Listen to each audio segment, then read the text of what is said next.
Perfecto, entonces vamos a comenzar con la clase de práctica de hoy, con la parte práctica de la clase de hoy, y vamos a aclarar algunas dudas que me han llegado en relación con lo que hemos estado trabajando hasta el momento en el curso. Uno de los problemas que se ha presentado es que a muchos o muchas no les ha funcionado bien el Jupyter Lab en la computadora, no lo han podido instalar bien o no han podido tener acceso al cuaderno de programación fácilmente. En esos casos, pues tenemos varias opciones. Una es intentar instalar el Jupyter Lab vía Anaconda. Si ustedes necesitan los pasos para hacer esa instalación, me avisan y yo les mando pues un video con las instrucciones. En ese caso, pareciera ser también importante que si van a instalar el Jupyter Lab con Anaconda, es bueno que antes de instalar Anaconda desinstalen el Python que instalaron previamente según el tutorial que yo les dejé, porque aparentemente si se instalan los dos juntos podría que surjan problemas. Anaconda ya trae incorporado una especie de Python o un intérprete de Python que también pues funciona perfectamente para trabajar Jupyter desde Anaconda. Si no funciona tampoco por esa forma, la otra solución que tenemos es utilizar Jupyter Lab en línea. Para ese caso, pues tendríamos que tener pues conexión a internet, ¿verdad? Porque vamos a estar utilizando el entorno Jupyter desde la nube o desde internet y no desde la computadora nuestra. Entonces, en ese caso, para utilizar Jupyter Lab en línea, nosotros venimos, por ejemplo, aquí a Google, al buscador, y buscamos Jupyter Lab. Nos debería de aparecer la primera página, que es la página del proyecto, que es la que se llama jupyter.org. Entonces, esa es la página que hay que seleccionar y vamos a entrar a esa página.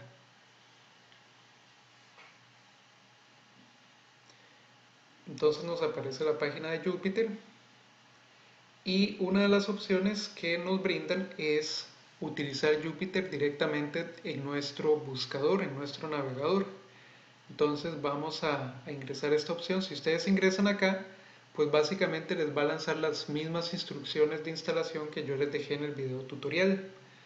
Si de nuevo no nos ha funcionado de esa forma, entonces ingresamos a esta otra para utilizar el programa en línea. Entonces nos aparecen aquí varias opciones. Nosotros la que andamos buscando es esta, que es Try Jupyter Lab en línea, ¿verdad? Y esa opción nos debería de enviar al entorno Jupyter Lab desde la nube. Y ahorita pues yo les voy a comentar cuáles son las ventajas y las desventajas. Hasta donde yo sé, no se requiere crear ninguna cuenta, ni tampoco se requiere dar datos de ningún tipo, sino que simplemente vamos a utilizar el entorno en la nube. Entonces hay que darle ahí un tiempito mientras mientras carga la página y mientras nos prepara el entorno. Entonces vean que aquí ya nos aparece el entorno de Jupyter como si lo estuviéramos trabajando desde nuestra computadora. Pero ya les voy a decir cuál es la diferencia. Estas cuestiones que aparecen acá son como ejemplos de cuadernos que ya se han hecho, cuadernos de ejemplo donde uno puede pues más o menos ver algunas cosas que se pueden hacer con Jupyter. Pero para trabajar nosotros en las actividades del curso, pues cerraríamos las dos. Que hay que decirle OK para que cierre ese programa. Y vean que ya caemos aquí en el launcher, donde ya podemos iniciar un cuaderno de programación nuevo. La diferencia en relación con correr Jupyter Lab desde la computadora es que esta carpeta que ustedes ven acá, donde tenemos estos archivos, es una carpeta que está en línea. Es una carpeta que no está en el disco duro. Y esta carpeta cambia cada vez que nosotros utilizamos Jupyter Lab en línea. Es decir, aquí no podemos guardar nada porque esa información se pierde cuando nosotros cerremos esta sesión y volvamos a abrir una sesión diferente en otro momento. Sin embargo, eso no nos impide trabajar en Jupyter. Vean que, por ejemplo, yo puedo abrir aquí un nuevo cuaderno de programación en Python 3 y En relación con la versión para la computadora es que aquí tenemos más opciones. Entonces, por ejemplo, yo puedo hacer un cuaderno de programación. Vean que aquí tengo la misma paleta para hacer Markdown o para hacer código. Yo puedo poner aquí, digamos, prueba, ejecutarlo y hacer un código aquí pequeñito. Digamos A igual a 3 más 5 y luego print A. Un código muy simple para mostrar ahí el resultado de una suma. Puedo ejecutarlo y vean que aquí lo estoy ejecutando como si lo estuviera trabajando en la computadora. Ahora, el asunto es qué pasa cuando yo voy a guardar este cuaderno de programación. Yo, si lo estuviera corriendo en la computadora, nada más tendría que cambiarle el nombre, ponerle, digamos, prueba 01. Y ya, como en la computadora nosotros tenemos esta carpeta en el disco duro, pues ese archivo ya nos queda guardado en la computadora. En este caso, como estoy online, yo no puedo tener acceso a esta prueba 01 en otra sesión. Por lo tanto, yo tendría que bajarlo directamente utilizando esta opción. Entonces, donde yo le doy download acá, yo aquí estoy bajando mi cuaderno de programación. ¿Ok? Y si yo lo quisiera utilizar nuevamente en una sesión diferente, tendría que subir ese archivo con esta otra opción que se llama Upload. Entonces, yo tendría que guardar este archivo en una carpeta de mi disco duro y cuando lo vaya a utilizar nuevamente en Jupyter Lab Online, tendría que subirlo a la carpeta utilizando esta opción. Esta opción me va a permitir a mí buscar ahí archivos en las carpetas y subir cualquiera de ellos. Lo ideal sería buscar este que yo bajé en la sesión anterior. Ok, entonces de esa manera se puede trabajar Jupyter Lab en línea sin necesidad de instalarlo en la computadora. Si se tiene internet, ¿verdad? Se dispone de conexión y de acceso a internet sin problemas.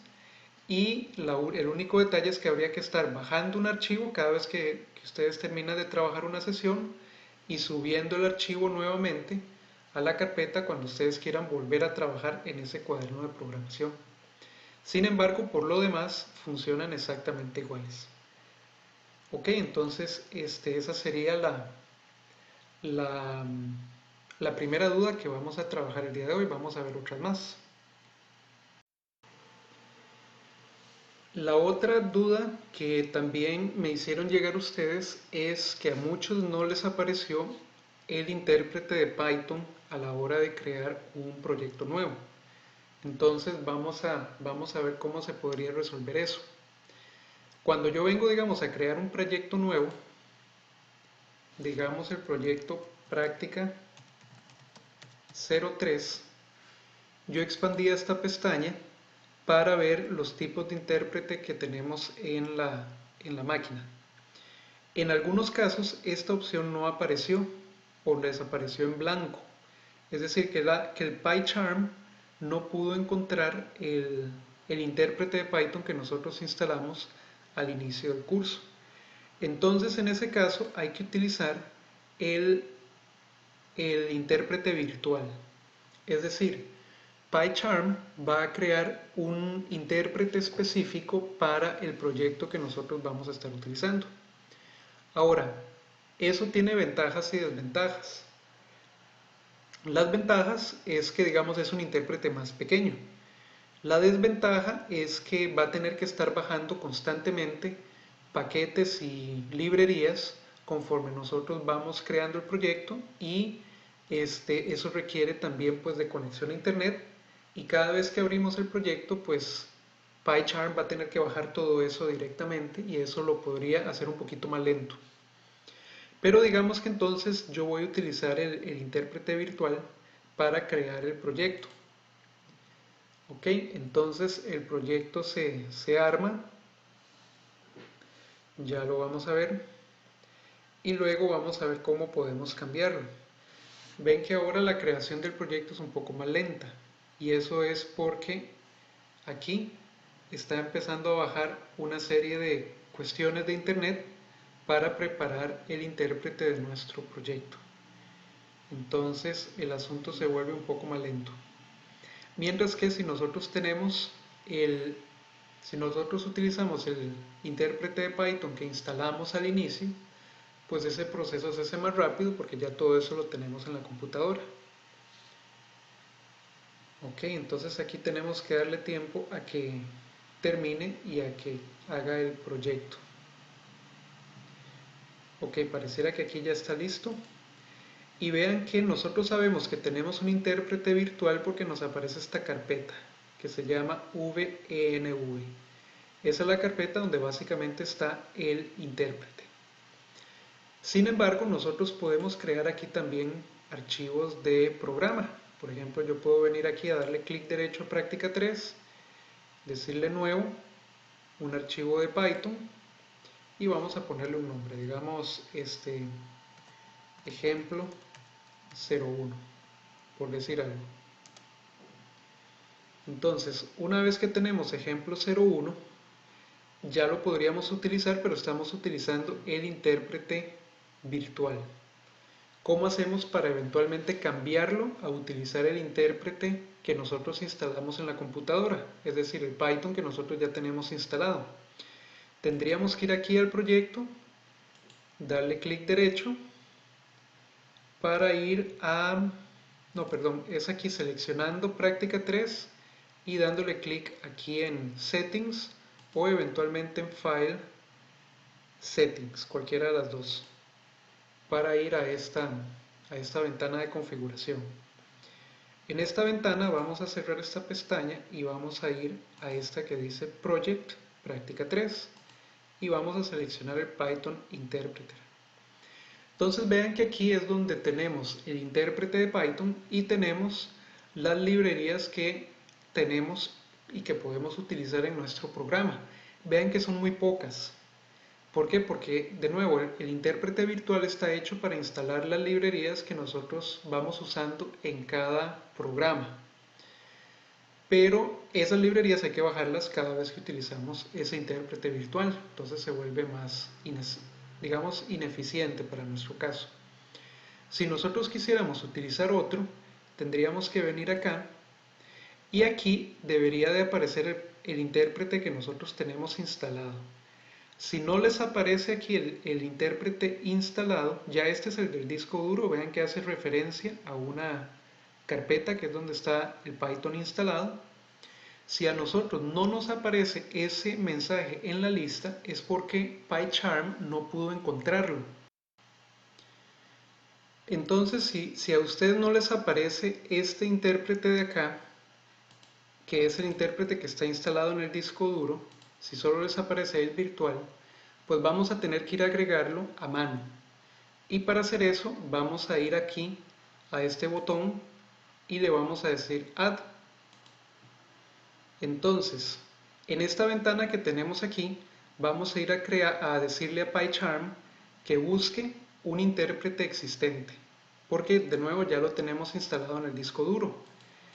Ok, y en esta parte de acá le vamos a tener que decir a PyCharm dónde está el intérprete de Python en nuestra computadora. Entonces necesitamos la ruta, necesitamos saber en qué parte del disco duro es que está PyCharm instalado. Entonces vean lo que vamos a hacer.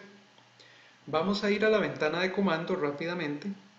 Entonces recuerden que escribimos cmd en la línea de comando para que nos aparezca la ventana negra de siempre, ¿verdad?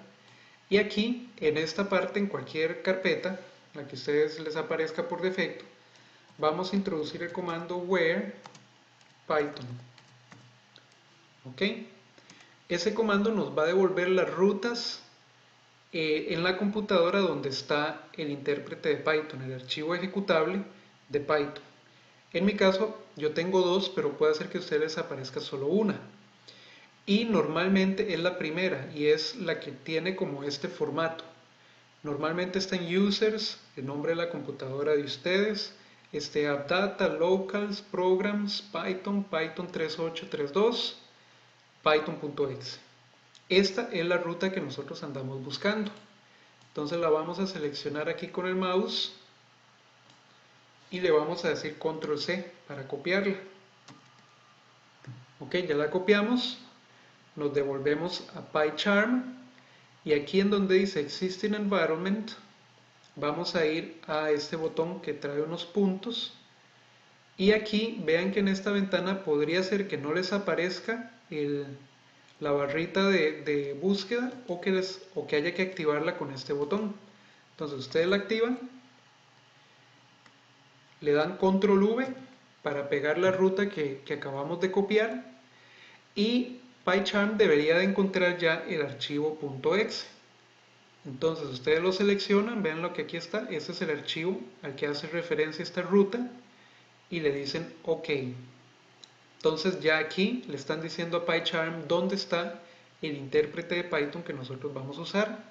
Le dicen OK y se nos va a actualizar esta ventana de librerías, muy probablemente. Y ahora pues nos van a aparecer muchas más, como ustedes pueden ver. Entonces vean que ahora usando el intérprete de Python que tenemos en la computadora, tenemos muchas más librerías que podemos utilizar. Y ese es el truco. Y estas librerías no hay que bajarlas cada vez que uno crea un programa nuevo, sino que ya están en la computadora. Y esa es la gran ventaja.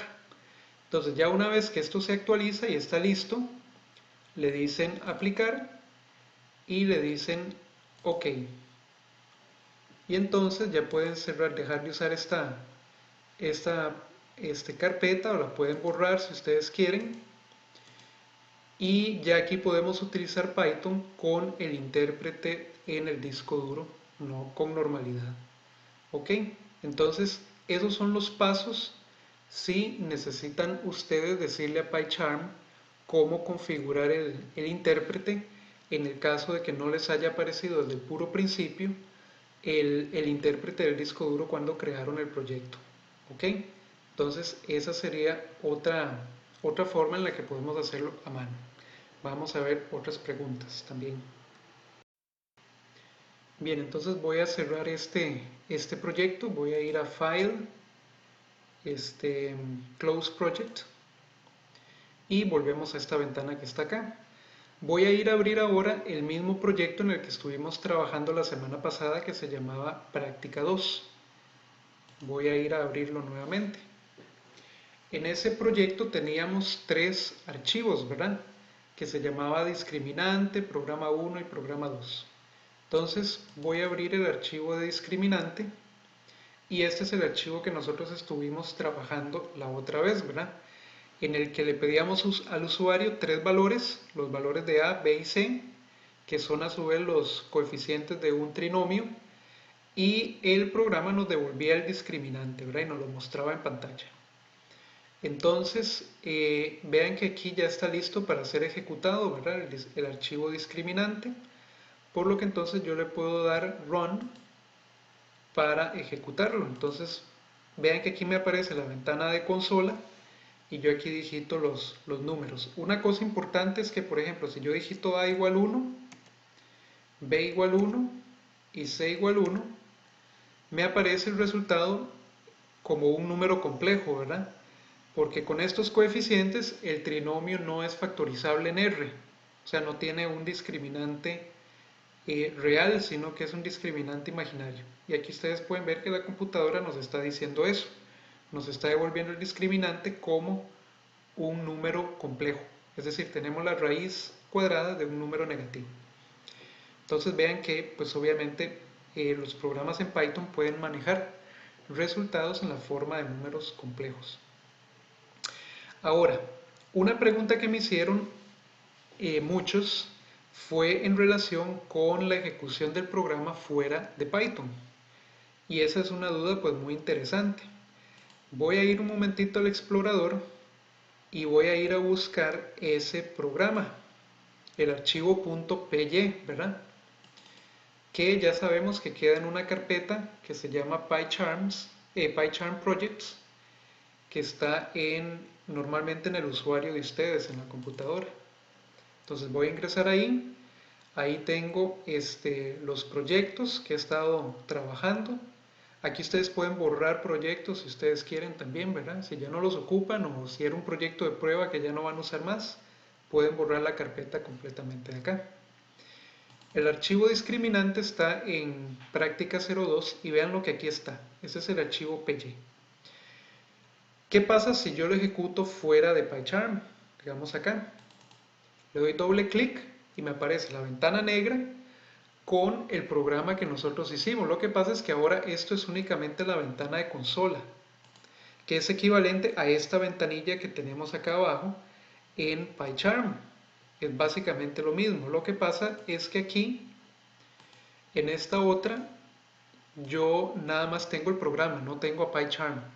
Entonces vean que yo voy a insertar los valores, digamos 1, 2 y 3 para B y C. Le doy Enter y ¡juas! Se cierra la ventana. Entonces me preguntaban, bueno, ¿qué fue eso? El asunto es que eso es normal, porque en ese caso yo estaba corriendo el programa sin PyCharm, es decir, el programa lo estaba corriendo solito. Entonces, la computadora vino, me mostró este mensaje, me pidió los valores y una vez que yo inserté todos los valores, la computadora procesó el resto, es decir, convirtió los strings en enteros en enteros en este caso, calculó el discriminante, lo mostró en pantalla y terminó el programa. Lo que pasa es que eso lo hizo muy rápido, no nos dio tiempo de verlo. Y una vez que nos mostró el programa, el resultado, el programa terminó y la ventana se cierra. La computadora cierra el programa una vez que el programa termina.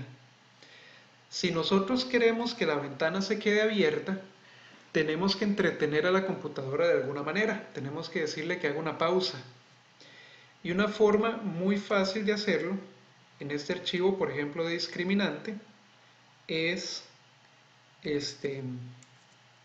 podemos poner aquí un mensaje, un comentario, y podemos decirle pausar computadora al final del programa.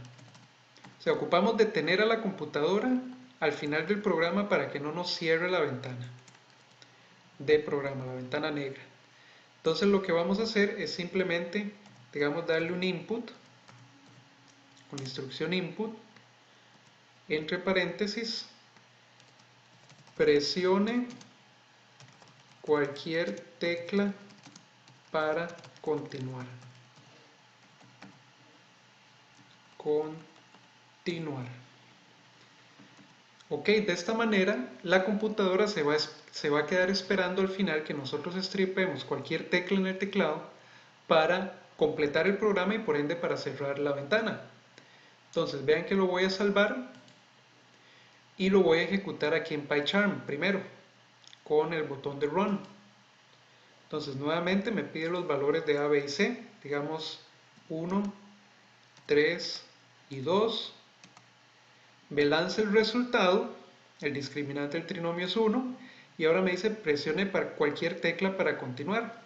Yo presiono F, le doy Enter y listo. El programa se termina y sale. Aquí donde dice Process Finished with Exit Code 0 es que el programa ya se terminó y si nosotros lo estuviéramos ejecutando desde fuera, la ventana se cerraría porque ya el código se completó.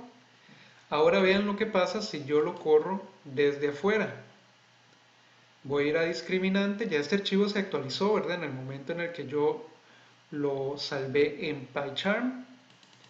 Le doy doble clic, me aparece la ventana negra, inserto los datos, digamos 1, 3 y 2. Me calcula el discriminante y ya ahora no me cierra la ventana. ¿Por qué? Porque la computadora está esperando a que yo le digite cualquier tecla. Esa tecla puede ser directamente Enter, ¿verdad? No hay necesidad de poner aquí una letra. Uno puede digitar Enter de una vez y la ventana se cierra y ya el programa se termina. Entonces, de esa manera, si ustedes insertan esta parte del código al final, ustedes evitan que la computadora cierre la ventana de un solo cuando ejecutan el programa sin PyCharm. Ok, entonces eso es importante tenerlo en cuenta para incorporarlo en los demás programas de aquí en adelante. Entonces voy a cerrar el discriminante y vamos a en un rato vamos a hacer otro programa aquí pequeño para practicar lo de las estructuras for. Ok, entonces para la práctica de hoy, para trabajar en los ciclos for, voy a crear un proyecto nuevo. Y dentro de ese proyecto pues vamos a poner los archivos de programa que vamos a trabajar ahora con los ciclos for. Entonces, para crear un proyecto nuevo, recuerden que tenemos que cerrar primero el proyecto que tenemos. Entonces le voy a decir Close Project y me manda esta ventana. Yo voy a crear un nuevo proyecto que se va a llamar Práctica 3, pero vean que Práctica 3 ya me aparece porque este fue el ejemplo que hicimos al inicio de esta clase. Entonces voy a aprovechar para comentarles cómo se borra un proyecto y cómo se puede reescribir ese proyecto con algo nuevo. Voy a ir un momentito a la carpeta de PyCharm, ¿verdad? Acá en el disco duro yo voy a ir a mi usuario y dentro del usuario voy a ir aquí a donde dice PyCharm Projects. Vean que ya existe una práctica 3. Entonces, para crear uno nuevo, primero hay que borrar el que se tenía antes. Si yo le quiero poner el mismo nombre, ¿verdad? Si yo le quiero poner práctica 4, por ejemplo, que es un proyecto que no existe aún, pues lo puedo crear sin problema. Yo voy a borrar este, que fue el que hicimos al puro principio de la clase, para practicar lo del intérprete. Lo voy a borrar la carpeta completa. Y ya una vez que lo borré aquí en el disco duro, lo puedo crear nuevamente desde PyCharm. Entonces voy a cerrar acá y vean que entonces ya esta carpeta no existe, me aparece como en anaranjado. Lo acabo de borrar, entonces simplemente lo borro de la lista y voy a crear un nuevo proyecto. Ahora sí, ya le puedo poner práctica 03, que va a ser la del día de hoy. Y nuevamente vean que me da a escoger los dos tipos de intérprete. Si ustedes ya corrigieron el asunto del intérprete como vimos al inicio, ya pueden seleccionarlo aquí directamente. Este es el intérprete que está en el disco duro, este no es el intérprete virtual. Si no les aparece, pues entonces tienen que seleccionar el intérprete virtual y luego cambiarlo al intérprete de la computadora como vimos al inicio de la clase. ¿Ok? Recuerden quitarle el check a esta cuestión para que no nos forme un archivo de entrada main.py al inicio del proyecto, sino que nosotros crearíamos nuestro propio programa de código con otro nombre. Entonces yo ahora voy a seleccionar acá. Recuerden que aquí estamos donde uno expande la pestaña, ¿verdad? Aquí arriba. Entonces ya le pusimos el nombre del proyecto, ya seleccionamos el intérprete, ya quitamos el check en esta cuestión, le vamos a decir crear. Entonces ya aquí está listo el proyecto y ya le podemos crear también un programa de código. Entonces voy a marcar aquí el proyecto, le voy a dar clic derecho, le voy a decir nuevo y sería Python File. Le vamos a poner un nombre, digamos ejemplos for. Son ejemplos del ciclo for. Vamos a dar enter y ya aquí tenemos el archivo. Ok, entonces vamos a crear unos comentarios. Vamos a poner práctica o ejemplos sobre el uso de la estructura for. Ese es el título del archivo. Vamos a poner ciclos repetitivos usando secuencias de caracteres y secuencias numéricas.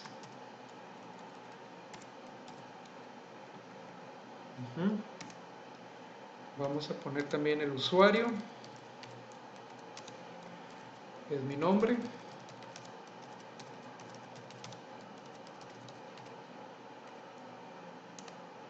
Vamos a poner también la fecha. Hoy es el 27 de agosto del 2020. Y finalmente vamos a poner versión. Ok, que es la versión 0.1 en este caso. Uno actualiza la versión o uno cambia el número de versión si uno le está haciendo un cambio a un programa que ya había generado inicialmente, ¿verdad? Entonces, simplemente para indicar que uno lo ha alterado es que uno cambia este comentario de versión. Listo, vamos a iniciar con un ciclo for bastante, digamos, sencillo, que fue el primer ejemplo que vimos al inicio. Yo voy a definir una variable que se va a llamar secuencia. Secuencia. Y esa variable le voy a asignar una cadena de caracteres. Digamos, los caracteres Python. Entonces, esta es una variable que tiene asignado una cadena de caracteres. Esta cadena de caracteres contiene 6 letras.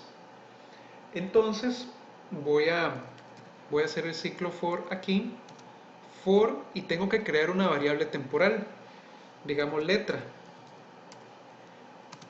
Para letra en secuencia,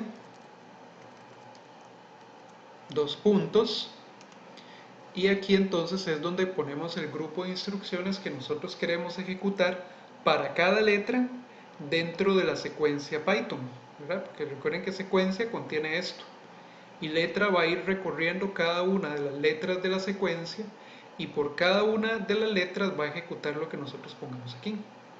Entonces, ¿qué es lo que voy a poner ahí yo? Voy a poner print letra. Letra. Ok. Y ese sería el ciclo for por el momento. Ok. Ahora vamos a ir a ejecutarlo, este primer ciclo, por lo que entonces voy a darle aquí. Recuerden que la primera vez que corremos un archivo en un proyecto de Python, vean que los botones aquí de la barra me aparecen oscuros. Entonces yo voy a ir a run y le voy a decir run de una vez. Él me va a pedir que le diga qué archivo de código yo quiero ejecutar. En este caso es ejemplos for. Me abre la ventana de comando y vean lo que me aparece. Me aparece las letras de Python escritas así como en columna, ¿verdad? Una por cada renglón, y ya se terminó el programa. O sea, entramos al ciclo for, letra fue adquiriendo cada uno de estos valores y los fue presentando en pantalla. Nosotros podemos correr esto paso a paso si nosotros le ponemos breakpoints, ¿verdad?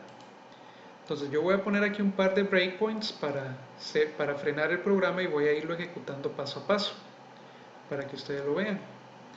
Solo que ahora lo voy a correr, vea que ya tengo activadas los botones digamos, de ejecución y de depuración. Voy a ir a depuración. Entonces entramos en el depurador y el programa se nos queda aquí en la primera. Recuerden que casi siempre hay que poner 2 breakpoints para que los breakpoints funcionen.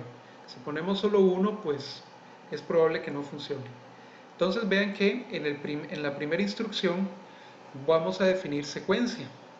Entonces voy a ejecutarla estripando F8. Secuencia se ejecutó. Secuencia tiene ahora el string Python, ¿verdad? La cadena de caracteres, y ahora vamos a entrar al ciclo for. Y vean cómo el ciclo for se va a repetir varias veces.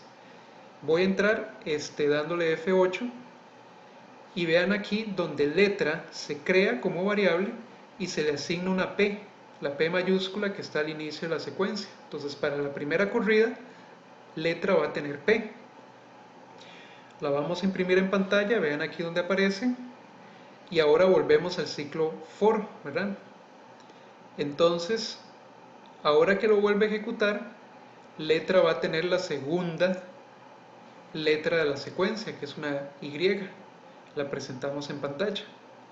En la tercera corrida, la letra adquiere la T, la ven donde cambia, y se van imprimiendo en pantalla, ¿verdad? Vean aquí donde vamos imprimiendo las letras en pantalla, y donde letra va cambiando de valor conforme nosotros vamos avanzando en el ciclo for.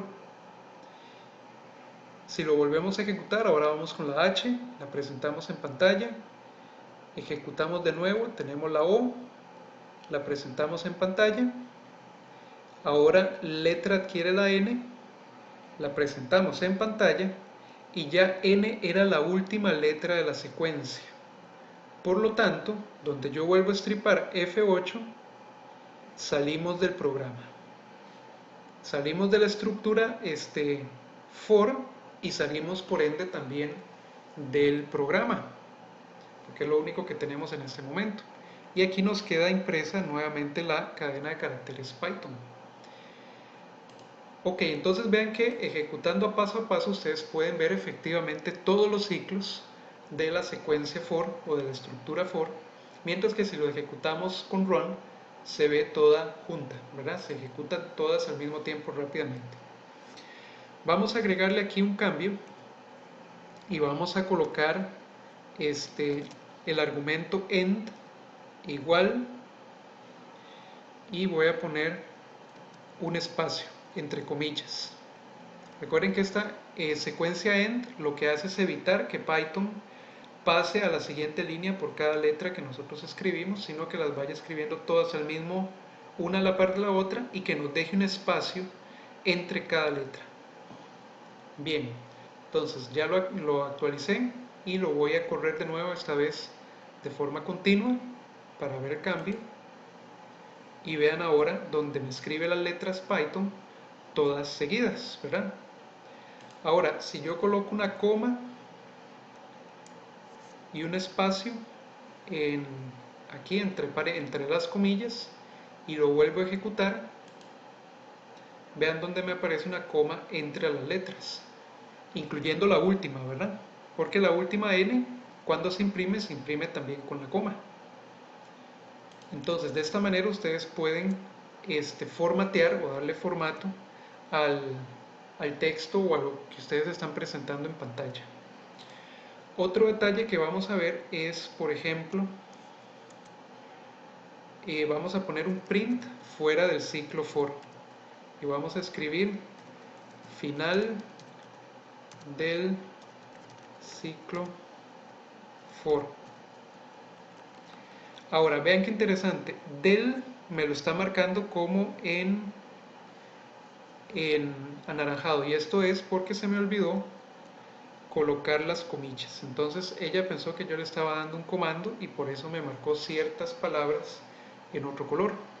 Yo lo que quería escribir era este mensaje, por lo tanto, como es un mensaje, como es un string, tiene que ir entre comillas. Ok, entonces voy a ejecutarlo paso a paso nuevamente para que vean un detalle ahora que tenemos esta instrucción adicional en la parte de abajo. Vamos a ir a debug y el programa entonces ingresa nuevamente. Voy a ir estripando F8 igual que antes para ir ejecutando cada iteración del ciclo una por una. Vean donde se van escribiendo las letras en la línea de abajo por cada una de las secuencias, y ahora que estamos en la última, que ya imprimimos la última letra de la secuencia, el ciclo debería salir. Vean que yo tengo aquí letra con una N como variable, ¿verdad?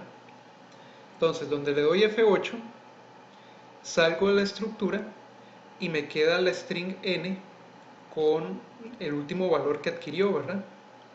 Entonces escribo el mensaje en pantalla, perdón, con F8 y termino el programa, se escribe el mensaje en pantalla, aquí donde está, y se desaparecen las variables porque ya el programa terminó. Ok, entonces vean que esta estructura que está aquí se escribió al final del ciclo for, ¿verdad? Esta ya está fuera del ciclo for, esta solo se ejecuta una vez, mientras que esta que está dentro del ciclo for se está ejecutando en realidad 6 veces. Perfecto. Vamos a hacer otro ejemplo con el ciclo for. Vamos a hacer un ejemplo con una secuencia numérica. Entonces vean este otro. Bueno, voy a comentar aquí. Estructura for con secuencia de caracteres. Ujú. Y voy a poner aquí también un comentario. La siguiente instrucción está fuera de la estructura for. Ujú. Bien, y ahora vamos a poner un comentario que se va a llamar estructura for consecuencia de números.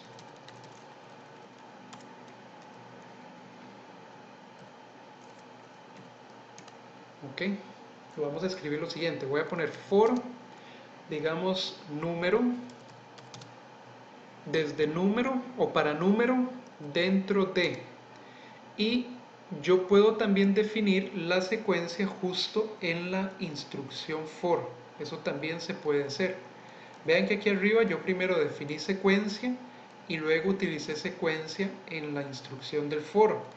Yo puedo colocar la secuencia directamente en el ciclo for. Eso también se vale. Entonces, yo voy a escribir para número en la secuencia. ¿Cuál va a ser la secuencia? Voy a hacer una secuencia numérica. Digamos 3, 6, 9, 12 y 15. Las secuencias numéricas, cuando se insertan con coma y espacio entre cada valor y con paréntesis cuadrados a los extremos. Ok, entonces aquí estoy diciendo para número en esta secuencia, es una secuencia de 5 elementos, vamos a hacer algo. Voy a calcular una variable que se va a llamar resultado igual, y le voy a asignar, miren, aquí tengo un error, el espacio tiene que ir acá, la coma tiene que estar pegada al número. Vieron que si yo la coloco así, Python me va a mostrar esto como en rojo en algún momento. Lo correcto es hacerlo así, ¿verdad? Entonces el resultado va a adquirir 2 veces el valor de número, o sea, el doble de número. Y después vamos a hacer un print de resultado. ¿Ok? Y eso va a ser el ciclo for que yo voy a ejecutar en este momento. Ahora vamos entonces a ejecutar este programa paso a paso para que ustedes vean un detalle interesante. Voy a poner un breakpoint acá donde empieza el segundo ciclo, y voy a poner un breakpoint donde empieza el primer ciclo. Entonces voy a ir a ejecutarlo paso a paso con debug. Entonces donde entramos al debug, el programa me queda acá. Ya este ciclo nosotros lo vimos, por lo tanto no quiero ejecutarlo paso a paso nuevamente. Yo quisiera que el programa salte de una vez al siguiente breakpoint, que es donde empieza el ciclo 2, que es el que quiero ver paso a paso en este momento. Entonces vean que aquí yo tengo un botón aquí en la izquierda que se llama Resume Program, ¿verdad? Que es para reejecutar el programa. Si yo le doy acá, el programa va a empezar a ejecutarse hasta el siguiente breakpoint, y ahí el programa frena. Entonces vean qué pasa cuando yo estripo este botón. Se ejecuta todo esto de un solo tiro, ¿verdad? Aquí me aparece la salida, y ahora el programa se frena en el siguiente breakpoint, de tal manera que entonces esto que ya lo vimos lo ejecutamos de un solo y pasamos al siguiente ciclo, que es el que queremos ver paso a paso. Entonces ahora con F8 voy a ir ejecutando cada una de las instrucciones una por una. Entonces con F8 ingreso a ese ciclo for y me aparece ahora número con un 3, y es una variable entera. Entonces ya número tiene el primer elemento de la secuencia y vamos a calcular resultado con ese número, es decir, con 3. Calculamos resultado, voy a darle F8 para ejecutarlo. Resultado tiene 8, ¿verdad? Que es, perdón, en vez de, le puse una potencia, es 2 a la número, ¿verdad? En este caso. Entonces más bien aquí lo que vamos a ejecutar es 2 a la número, o sea, el número tiene un 8. Entonces, ¿dónde imprimimos? Imprimimos el 8. ¿Ok? Ahora el número pasa a tener un 6. Entonces 2 a la 6 vienen siendo 64, lo imprimimos en pantalla. El tercer número es 9, calculamos 2 a la 9, nos da 512, lo imprimimos en pantalla. Tenemos un 12 ahora en número, calculamos resultado como 2 a la 12, nos aparece un resultado de 4096, lo escribimos en pantalla. Y el último número es 15, lo elevamos 2 a la 15, obtenemos 32.768 y lo imprimimos en pantalla. Ya terminamos la secuencia, entonces salimos de la estructura for y salimos del programa. Bien, entonces vean que podemos trabajar el ciclo for con secuencias de letras y también con secuencias de números. Ok, voy a agregar un ciclo for adicional aquí abajo y voy a poner uso de acumuladores en estructuras for. Los acumuladores son muy útiles en algunos cálculos, por ejemplo en estadística. Nosotros necesitamos generar sumatorias o productorias y ocupamos ir generando resultados parciales conforme vamos avanzando en el ciclo. Entonces, por ejemplo, voy a definir una variable que se va a llamar total. Todo acumulador se inicializa en 0. Entonces a total le voy a asignar un 0 al inicio. Y voy a poner aquí un comentario que se va a llamar, y esta variable es un acumulador. O sea, me va a ir acumulando resultados mientras yo avanzo en el ciclo for. Entonces voy a crear un ciclo for que se va a llamar desde valor en una secuencia, y voy a darle una secuencia numérica, digamos 20, 40 y 60. Esa es mi secuencia. 3 elementos, la secuencia se ejecuta 3 veces. Perfecto. ¿Y qué vamos a hacer con esa secuencia? Bueno, yo voy a definir otra variable, la misma variable que es el acumulador, y voy a escribir esta instrucción. Total va a ser igual a total más valor. Ok, entonces, ¿qué estamos haciendo acá? Cuando ingresamos a este ciclo for, valor va a ir adquiriendo cada uno de estos valores por cada vez que el ciclo se repite. Y dentro del ciclo yo tengo mi acumulador que se llama total, y por cada ciclo yo voy a reescribirle a total el valor que tenía en el ciclo anterior o en la repetición anterior más el valor que ahora la variable trae. ¿Ok? Entonces vean que aquí se va a ir acumulando, porque por cada ciclo total va a pasar para acá y se le va a sumar el valor y va a sobreescribir el resultado en la variable total, que a su vez se va a seguir utilizando durante el ciclo for. Entonces de esa manera vamos acumulando valores. Vamos a correrlo para que ustedes lo vean ejecutándose. Nuevamente voy a poner un par de breakpoints, y como estos dos ya los vimos, entonces voy a ejecutar hasta abajo directamente. Entonces voy a ir aquí al depurador, voy a esperar a que el programa arranque. Vean que aquí está, y ahora para ir hasta el siguiente breakpoint con este botón verde, entonces se ejecuta lo primero, ¿verdad? No es que no lo estamos ejecutando, sí lo estamos ejecutando, pero lo estamos ejecutando rápido para ir directamente a donde a nosotros nos interesa llegar, que es a esta última sección.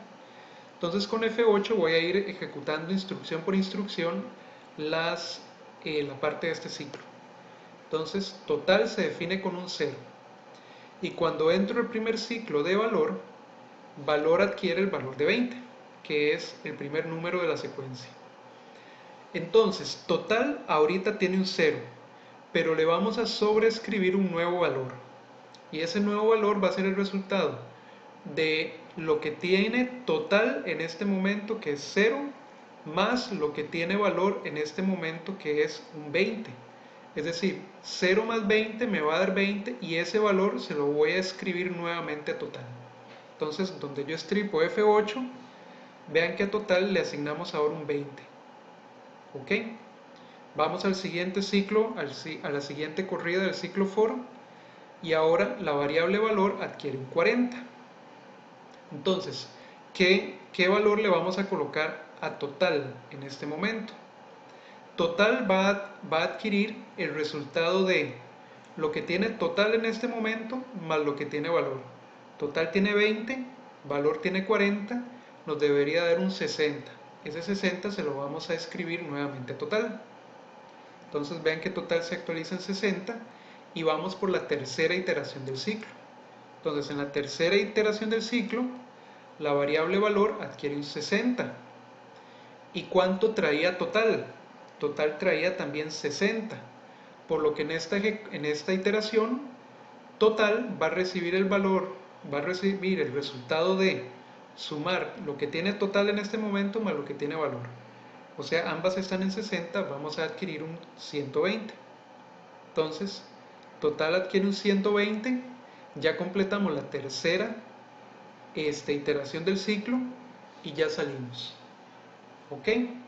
Y vieron que al final, total, en realidad adquirió la suma de todos los elementos de la secuencia. 20 más 40, 60, 60 más 60, 120. Entonces, por eso se les llama acumuladores y nos sirve para ir sumando o acumulando sumas o acumulando resultados de operaciones que se van haciendo dentro del ciclo for. Perfecto, y el último ejemplo que vamos a hacer hoy es el uso de la función range o rango.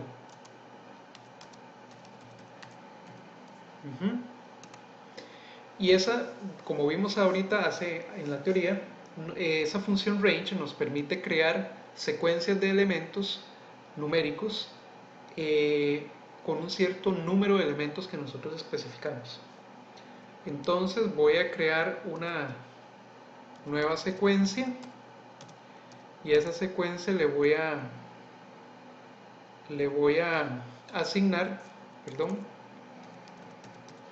la función range, digamos de 10. ¿Ok? Ojo que si secuencia ya existía antes, le estamos colocando un valor nuevo, ¿verdad? Le estamos sobreescribiendo. Entonces, secuencia va a tener todos los elementos de la función rango de 10, es decir, los números enteros desde 0 hasta 9. Voy a poner aquí un comentario. Definiendo secuencia de números desde 0 hasta 9 en este caso. Entonces tenemos que utilizar range de 10. Y ahora vamos a usar un ciclo for, digamos, contador, otra variable que estamos creando dentro de secuencia.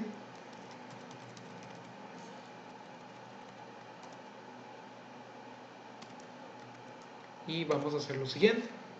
Vamos simplemente a imprimir el valor que tiene contador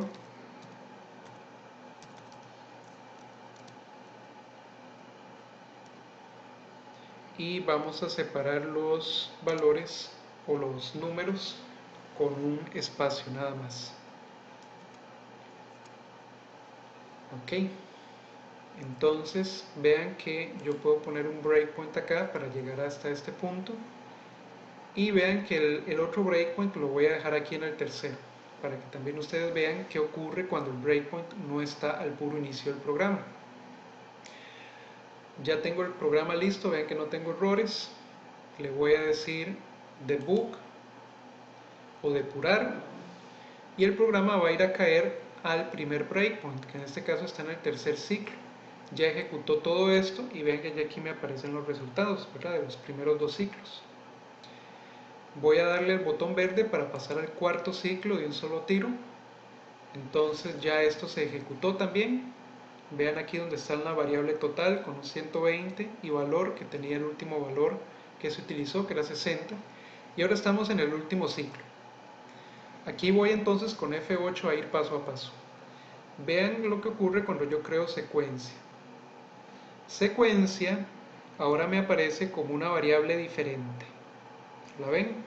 Secuencia ahora tiene un rango de 10.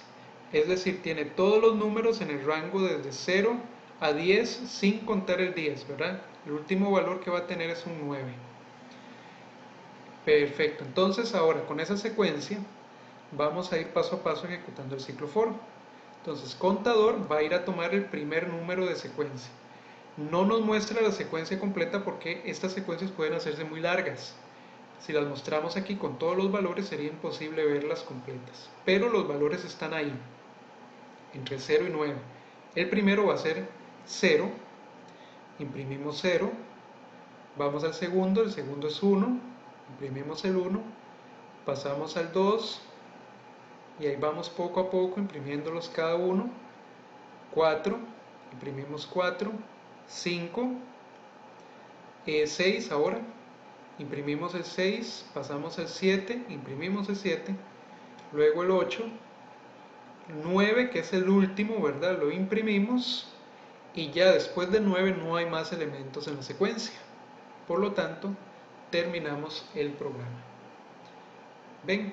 Y de esta forma es que nosotros utilizamos los ciclos for, normalmente con números o con secuencias de letras.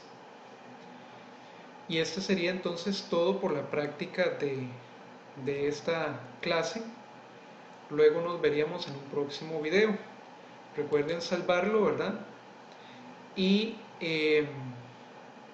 ya podemos cerrar el PyCharm.